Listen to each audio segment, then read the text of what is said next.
Hello dear friends, कैसे हो आप लोग। आई होप कि आप लोग स्वस्थ और मस्त होंगे। आज मैं आप लोगों को यूपी डीएलएड का फर्स्ट सेमेस्टर का जो हम लोग का सेकंड पेपर है वो है शिक्षण अधिगम के सिद्धांत। उसके सिलेबस को आगे बढ़ाते हुए टॉपिक का डिस्कशन करूंगी। तो आज हम लोगों की ये 7वीं क्लास है शिक्षण अधिगम के सिद्धांत की। अगर अभी तक आप लोगों ने 6 क्लासों को न देखा हो तो देख लीजिए जाके, और प्रॉपर बहुत अच्छे तरीके से नोट्स भी बनाते चलिए। अगर आप लोग नोट्स नहीं बनाओगे तो आप लोग रिवीजन नहीं कर पाओगे और आप लोगों को एग्ज़ाम टाइम में हेल्प भी नहीं हो पाएगी। इसलिए आपको क्या करना है, प्रॉपर तरीके से नोट्स बनाते चलना है, जिससे आप लोगों को क्या हो, एग्ज़ाम टाइम में हेल्प हो।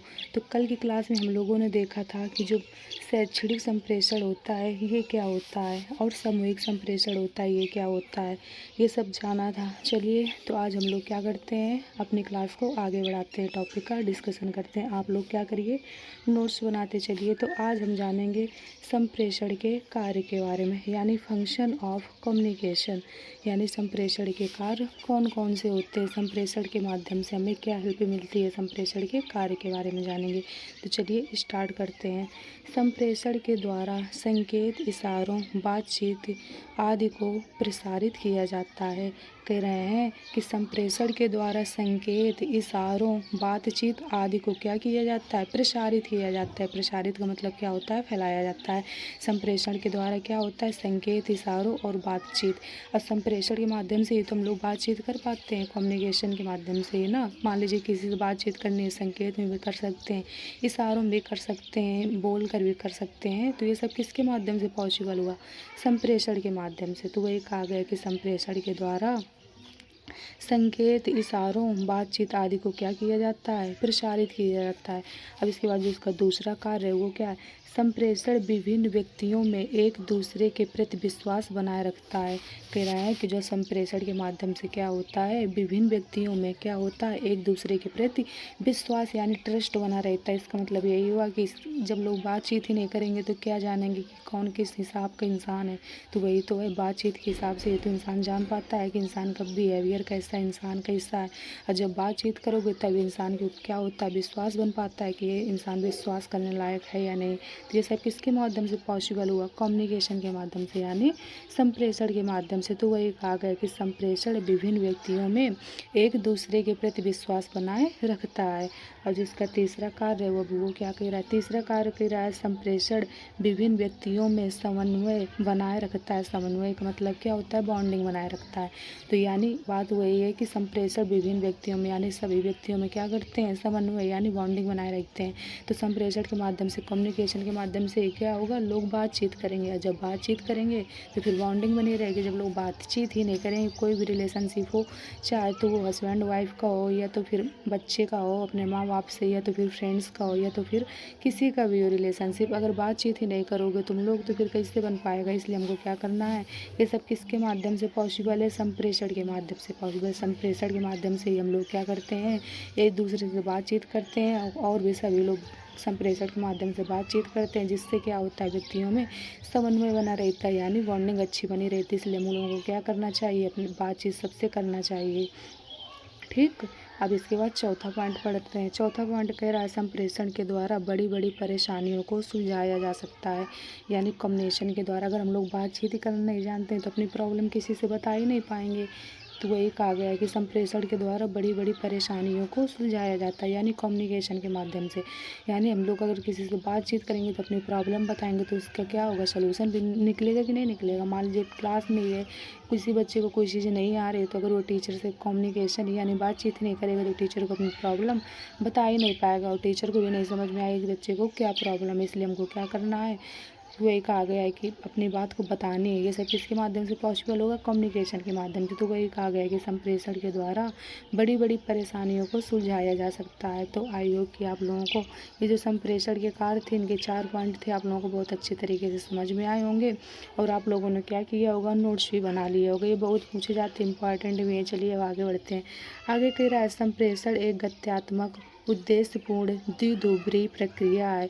इसमें सूचनाओं तथा विचारों का संप्रेषण ग्रहण लिखित, मौखिक अथवा संकेतों के माध्यम से होता है। संप्रेषण एक क्या है, गत्यात्मक और उद्देश्यपूर्ण। इसका क्या होता है, एक उद्देश्य होता है। द्विध्रुवीय क्यों कहा गया, क्योंकि ये दो लोगों के बीच होता है।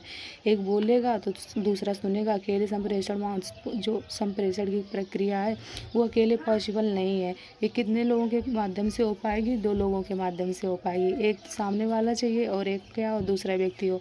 जब एक लोग बोलेंगे तब दूसरे लोग क्या कर पाएंगे, उस बात को सुन पाएंगे। तो इसलिए क्या कहा गया है कि संप्रेषण एक गत्यात्मक और उद्देश्यपूर्ण और द्विध्रुवीय प्रक्रिया है। इसमें सूचनाओं तथा विचारों का संप्रेषण ग्रहण लिखित, मौखिक अथवा संकेत के माध्यम से होता है। इसमें जो सूचनाएं होती तथा विचारों को क्या किया जाता है, संप्रेषण ग्रहण लिखित, मौखिक अथवा संकेतों के द्वारा, यानी बातचीत करके भी, और संकेतों मतलब होता है इशारों के द्वारा भी क्या किया जाता है, दूसरे तक पहुंचाया जाता है। तो वही कहा गया कि संप्रेषण एक गत्यात्मक उद्देश्यपूर्ण द्विध्रुवीय प्रक्रिया है। इसमें सूचनाओं तथा विचारों का संप्रेषण ग्रहण लिखित, मौखिक अथवा संकेतों के माध्यम से होता है।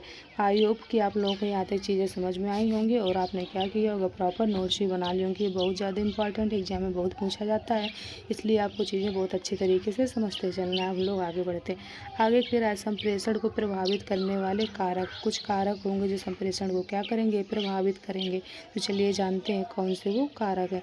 पहला पॉइंट है, कह रहा है संप्रेषण में प्रेषक एवं प्राप्तकर्ता दोनों के मध्य रुचि का अभाव होने पर संप्रेषण अच्छे से नहीं हो सकता।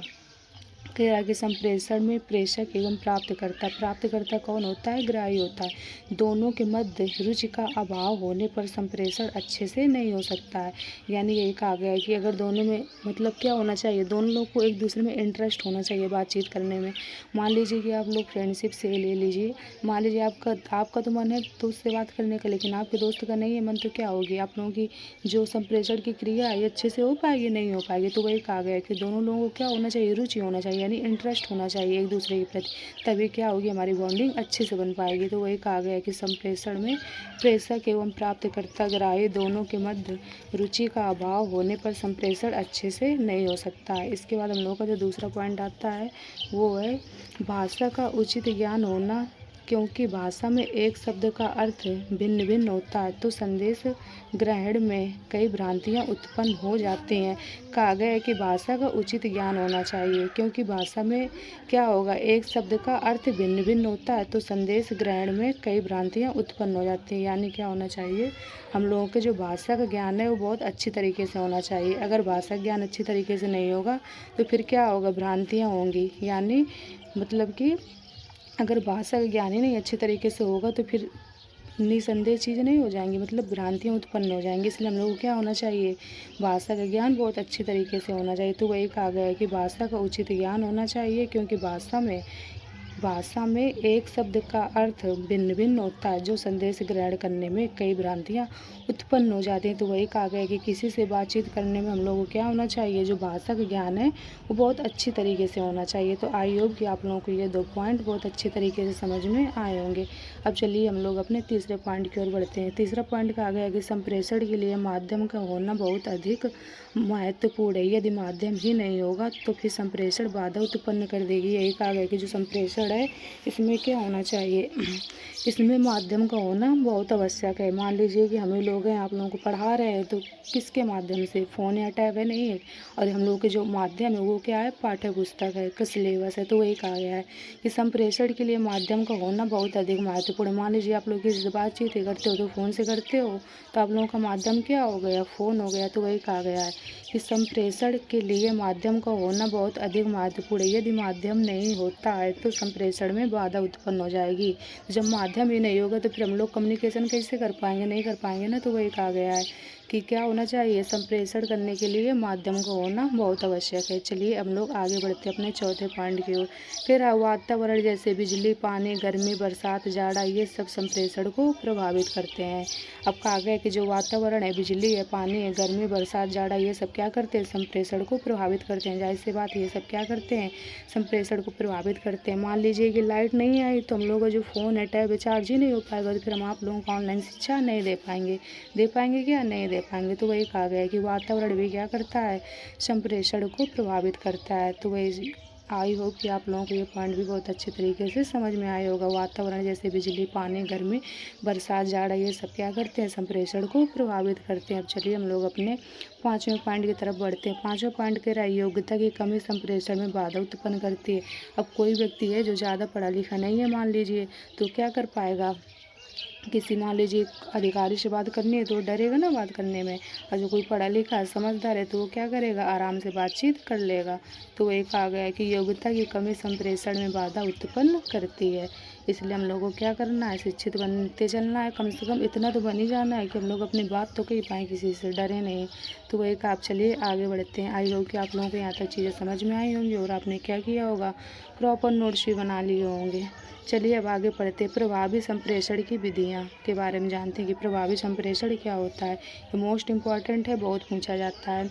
हर एक व्यक्ति को अपने अनुभवों के आधार पर निरंतर सीखता रहता है। संप्रेषण को प्रभावी बनाने की निम्न विधियाँ कह रहे हैं कि हर एक व्यक्ति अपने अनुभवों के आधार पर क्या करते हैं, निरंतर सीखते रहते हैं। मान लीजिए जिसको जैसा अनुभव मिला तो वही होगा, क्या होगा, अपने जीवन से अनुभव नहीं मिलता है कि हमने क्या सीखा, क्या किया, तो उसके पास होता है। तो मान लीजिए किसी व्यक्ति से आप बात करोगे किसी टॉपिक में, तो अगर उसने अपने जीवन में उस चीज़ को अनुभव किया होगा तो आपको बहुत अच्छे तरीके से समझाएगा, बताएगा अपनी सिचुएशन के बारे में। तो वही कहा गया है कि हर एक व्यक्ति अपने अनुभवों के आधार पर निरंतर सीखता रहता है। संप्रेषण को प्रभावी बनाने की निम्न विधियाँ। चलिए अब कुछ विधियों के बारे में जानते हैं जो क्या करती हैं, संप्रेषण को प्रभावी बनाती हैं।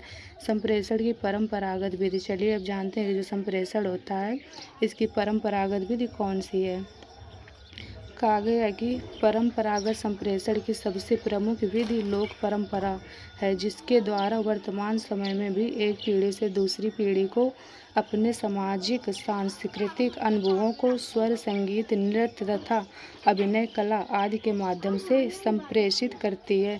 कहा गया है कि ये जो परंपरागत संप्रेषण है, परंपरागत संप्रेषण की सबसे प्रमुख विधि कौन सी है, लोक परंपरा। लोक परंपरा का मतलब ये होता है कि हमारे आसपास के लोग क्या बातचीत कर रहे हैं, उनकी वो लोगों ने कैसे पुराने पुराने नियम बना रखे हैं। तो वही कहा गया है जिसके द्वारा वर्तमान समय में एक पीढ़ी दूसरी पीढ़ी को अपने सामाजिक सांस्कृतिक अनुभवों को स्वर, संगीत, नृत्य तथा अभिनय कला आदि के माध्यम से संप्रेषित करती है। तो जो हम लोग पुराने लोग हैं वो लोग होते नहीं हैं, गाना भी गाते हैं, संगीत भी होते हैं, नृत्य भी होते हैं, कुछ उनकी बातचीतें होंगी, कुछ कहावतें होंगी, तो ये सब क्या करते हैं, बताते नहीं है। तो वही सब चीज़ कहा गया है कि ये सब चीज़ें क्या करती हैं, संप्रेषण को प्रभावित करते हैं।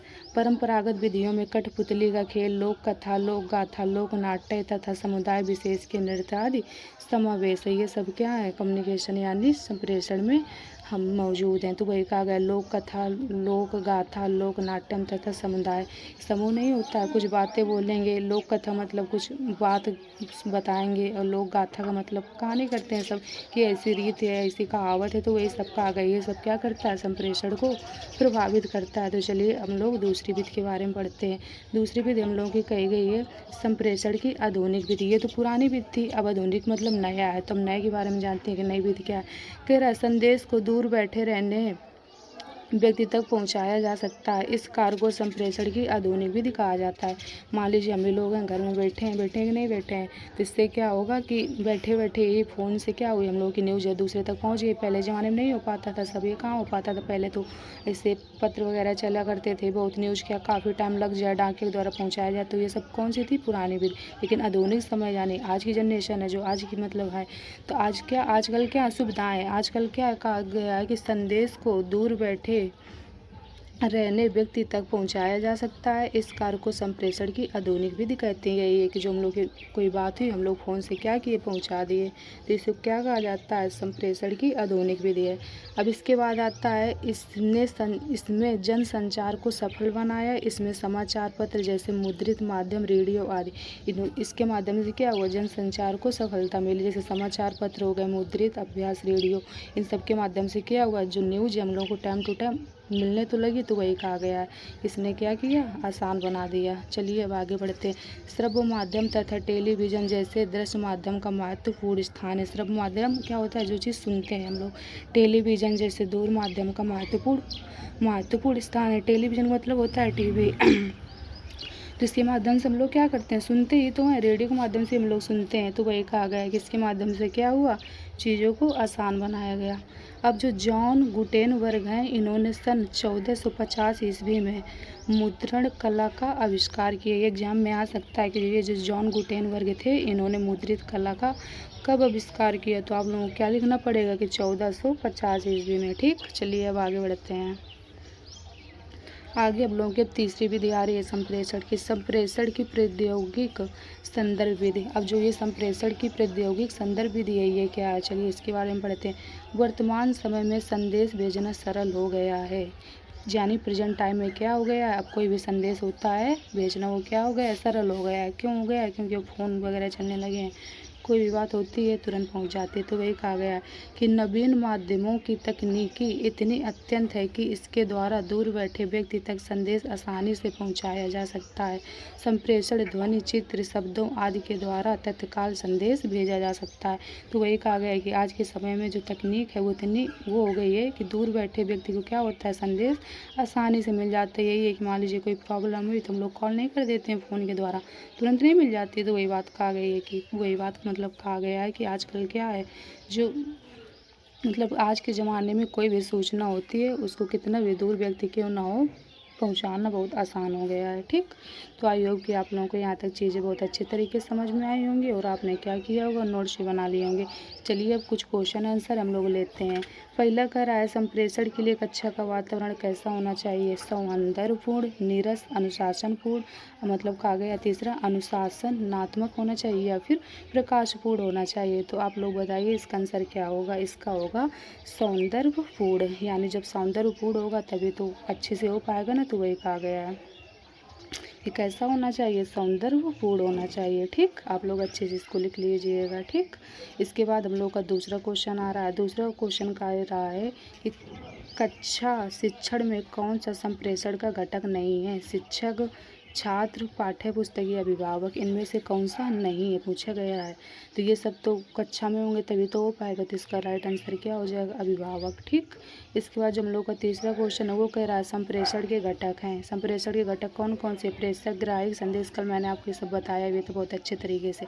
तो इसका आंसर क्या हो जाएगा, ये सभी हो जाएगा। ठीक, इसके बाद जो हम लोग का चौथा क्वेश्चन है वो कह रहा है संप्रेषण की प्रक्रिया होती है, कैसी होती है, एक पक्षीय, द्विपक्षीय, एक पक्षीय व द्विपक्षीय या कोई नहीं। तो ये कैसी होती है, द्विपक्षीय होती है। एक सामने वाला बोलेगा दूसरा सुनेगा तभी तो ये क्रिया पूर्ण हो पाएगी, नहीं हो पाएगी। इसके बाद जो हम लोग का पांचवा क्वेश्चन है वो कह रहा है संप्रेषण प्रक्रिया प्रभावी होती है यदि संप्रेषण मंद गति से होता है, अनेक व्यक्तियों के साथ होता है, तीव्र गति से होता है या फिर स्पष्टता के साथ होता है। तो क्या होगा इसका आंसर, स्पष्टता के साथ होता है। ठीक, तो आई होप कि आप लोगों को यहाँ तक चीज़ें बहुत अच्छी तरीके से समझ में आई होंगी और आपने क्या किया होगा, प्रॉपर वे में नोट्स भी बना लिए होंगे और क्लास भी आप लोगों को क्या आई होगी, बहुत अच्छे तरीके से समझ में आई होगी। और आप लोगों को क्या करना है, वीडियो को दोस्तों तक शेयर करना है जिससे उनकी भी हेल्प हो सके। तो आज की क्लास हम लोग यहीं तक रखते हैं, फिर अगले दिन से क्या करेंगे, आगे बढ़ेंगे। तो आज मैंने आपको क्या बताया, संप्रेषण के बारे में बताया कि संप्रेषण के कार्य कौन कौन से होते हैं, बहुत इंपॉर्टेंट है। आप लोगों को पढ़ते चलना है और रिविज़न भी करते चलना है। ओके, तो आई होप कि आप लोगों को चीज़ें क्या आई होंगी, बहुत अच्छे तरीके से समझ में आई होंगी। अगर कोई भी आप लोगों के वर्ड में कोई भी परेशानी हो तो आप लोग क्या किया करिए, नीचे कमेंट बॉक्स में लिख दिया करिए कि हमको ये चीज़ समझ में नहीं आई है। और आप लोगों ने क्या किए होंगे, यहाँ तक नोट्स ही बना लिए होंगे। Okay, thank you.